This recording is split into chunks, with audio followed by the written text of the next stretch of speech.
SK 하이닉스가 올해 2분기에 매출 10조를 달성하면서 역대급 실적을 냈어요. 메모리 반도체 초호황기를 맞았던 2018년 이후 3년 만의 기록인데 상모라도 돌리면서 기뻐해야 할 상황에 업계의 분위기가 심상치 않습니다. 상황이 이렇다 보니까 경제와 사회 변화에 민감할 수밖에 없는 취업준비생분들의 분석 요청도 이어졌는데 도대체 무슨 일이 벌어지고 있는 걸까요? 이번 영상에서는 하반기 수시 채용을 진행 중이기도 한 SK 하이닉스가 어떤 기업인지 알아보는 동시에 취린이들을 위해서 어렵게 느껴질 수 있는 반도체 시장 이야기를 기초부터 쉽고 간단하게 풀어볼게요. 전자산업의 쌀이라고 불리는 반도체는 크게 메모리 반도체와 비메모리 반도체로 나뉘어요. 이 중에서도 메모리 반도체는 정보 저장을 목적으로 하는 반도체를 말하는데 전원이 꺼지면 저장된 정보가 날아가는 휘발성 메모리와 전원이 꺼져도 정보가 날아가지 않는 비휘발성 메모리로 다시 나뉘어요. 컴퓨터나 핸드폰에 사용되는 D램이 휘발성 메모리, USD나 SSD 하드디스크로 사용되는 낸드 플래시가 비휘발성 메모리에 해당돼요. 반면에 우리나라에서 시스템 반도체라고 표현하기도 하는 비메모리 반도체는 논리적인 연산, 쉽게 말해서 정보 처리를 담당하는데 컴퓨터나 모바일 중앙 처리 장치 등의 다양한 전자기기에서 필수로 사용돼요. 이렇게 두 종류로 구분되는 반도체는 현재 약 7대3의 비율로 반도체 시장을 구성하고 있습니다.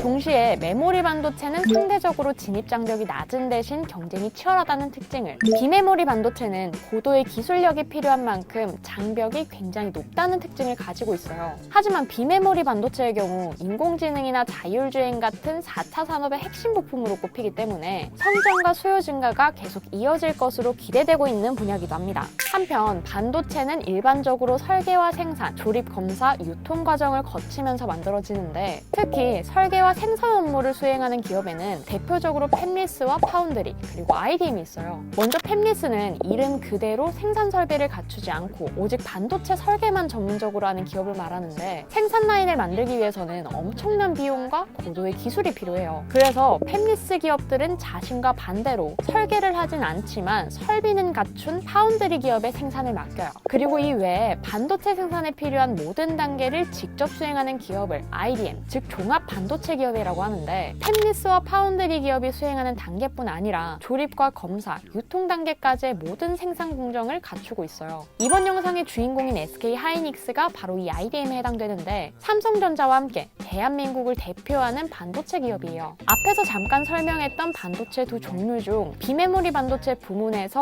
이미지 센서인 CIS를 생산하고 있긴 하지만 주로 메모리 반도체인 D램과 낸드 플래시를 생산하고 있어요. 지난해 4분기를 기준으로 글로벌 D램 시장에서는 시장 점유율 29.5%를 차지하면서 2위, 낸드 플래시 시장에서는 11.6%로 4위에 이름을 올릴 만큼 기술력과 경쟁력을 갖추고 있습니다. 견눈질로 봐도 D램과 낸드 플래시 중심의 시장을 선점하고 있어요. 자연스럽게 메모리 반도체 시장 상황에 영향을 받진 않을까라는 합리적인 추측을 해볼 수 있는데 2018년에 SK 하이닉스가 매출과 영업이익에서 각각 40조 4,451억 원, 20조 8,438억 원을 기록하면서 사상 최대 실적을 달성한 적이 있었어요. 클라우드 열풍이 분 덕분인데 클라우드 서비스에 필요한 시설이 데이터 센터예요. 그런데 이 데이터 센터 하나를 구축하는 데만 PC용 D램보다 가격이 20에서 30%가 비싼 서버용 D램이 최대 2천만 기가바이트 정도 사용돼요. 클라우드 열풍으로 늘어난 데이터 센터의 신설과 증설이 자연스럽게 메모리 반도체 중 하나인 서버용 D램 수요 증가로 이어지면서 SK 하이닉스의 실적에 영향을 줍니다.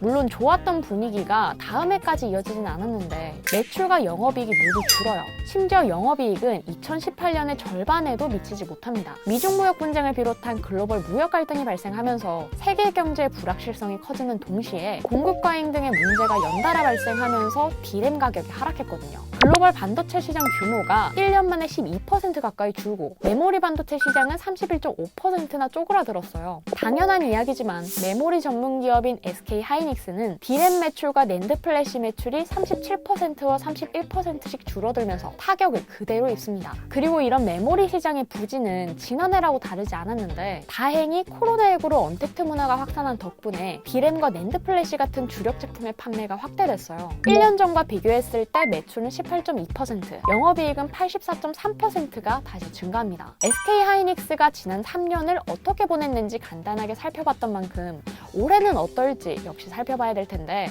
결론부터 말하면 지난 2분기에 매출 10조 3,217억 원, 영업이익 2조 6,946억 원을 기록하면서 1년 전 같은 기간보다 각각 19.91%, 38.3%씩 증가했어요. 앞에서 잠깐 이야기했던 2018년 메모리 반도체 호황기 이후 3년 만에 매출 10조를 다시 달성하게 됐습니다. 도대체 이게 무슨 일인가 싶은데 이번에도 코로나19로 인한 영향이 컸어요. 그도 그럴 게 비대면 문화와 집콕 수요가 늘면서 PC와 그래픽, 컨슈머용 메모리 수요가 늘었습니다. PC와 관련된 국내 출하량만 봐도 2019년과 비교했을 때 30% 이상 증가하면서 2012년 1분기 이후 최대 수치를 기록한 데다 가정과 교육, 기업 부문의 출하량이 모두 확대됐어요. 동시에 기업들이 데이터 센터를 증설하면서 서버용 메모리 수요가 회복된 것도 영향을 미쳤는데 수요가 증가한 만큼 반도체 가격이 오르고 판매 물량이 늘면서 실적을 이끌었어요. 그리고 이런 훈훈한 실적과 분위기는 3분기부터 계절적 성수기에 접어드는 반도체의 특징과 메모리 수요 증가, PC용 D램 고정거래 가격 상승 등이 모두 기대되면서 하반기에도 이어질 것으로 예상이 됐었어요. 그런데 갑작스러운 문제가 발생합니다.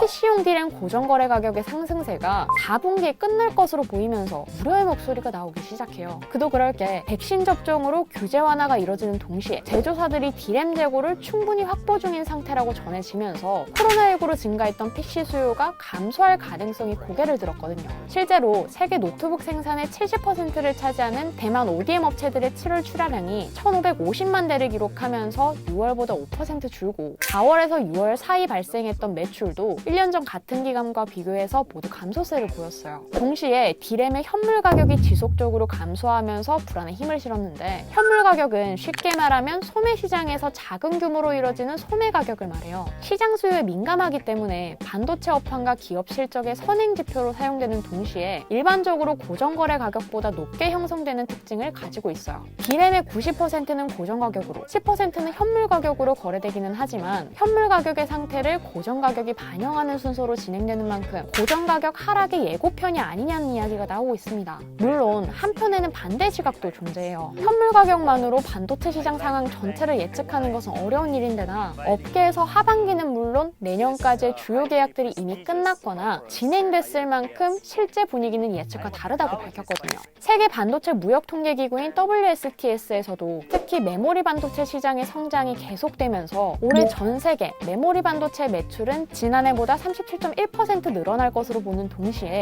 내년 전 세계 반도체 매출도 10.1% 증가할 것이라고 예상했고요. 가격 하락세가 예상되는 PC용 D램의 비중이 크지 않기 때문에 전체 시장에 미칠 영향력도 제한적이라는 이야기 역시 나오고 있는데 2021년 1분기를 기준으로 전체 D램에서 PC용 D램이 차지하고 있는 비중은 19% 정도에 불과해요. 오히려 모바일용 D램이 39%, 서버용 D램이 30%로 가장 많은 비중을 차지하고 있어요. 물론 모바일용 D램과 관련해서는 세계 최대 스마트폰 시장인 중국의 지난 6월 스마트폰 출하량이 최근 9년을 통틀어 최저 수준을 보인 데다 올해 3분기에는 2년 전과 비교해서 출하량이 18% 감소할 것으로 예상됐지만 서버용 D램은 2022년에 들어 비중이 42%까지 확대될 것으로 기대되고 있어요. 자연스럽게 SK 하이닉스 역시 발맞춰 움직이고 있는데 지난해 10월 세계 최초로 출시했던 DDR5의 본격적인 양산을 올해 하반기부터 진행할 계획이라고 해요. DDR5가 뭐야? 자, 궁금한 분들을 위해서 잠깐 설명하면 기존의 DDR4를 잇는 D램의 차세대 규격으로 빅데이터, 인공지능, 머신러닝 등에 최적화된 초고속 고용량 제품이에요. 물론 DDR3에서 현재 사용되는 DDR4로 바뀌기까지 5년에 가까운 시간이 걸렸던 만큼 DDR5가 주력 제품으로 자리 잡기까지는 조금 더 시간이 필요해요. 하지만 서버용 시장을 중심으로 수요가 빠르게 증가할 것으로 예상되는 만큼 2023년에 전체 D램 시장에서의 50% 이상을 차지할 것으로 기대되고 있습니다. 이 외에 메모리 사업 구조 개편에도 집중하고 있는데 우선 낸드 사업을 확대하기 위해서 움직이고 있어요. 사실 지금까지 SK하이닉스는 전체 매출에서 D램이 차지하는 비중이 70.6%, 낸드 플래시가 23.4%일 만큼 메모리 반도체 중에서도 D램에 많이 많이 의지하고 있었어요. 무게를 나눠서 짊어질 필요가 있지만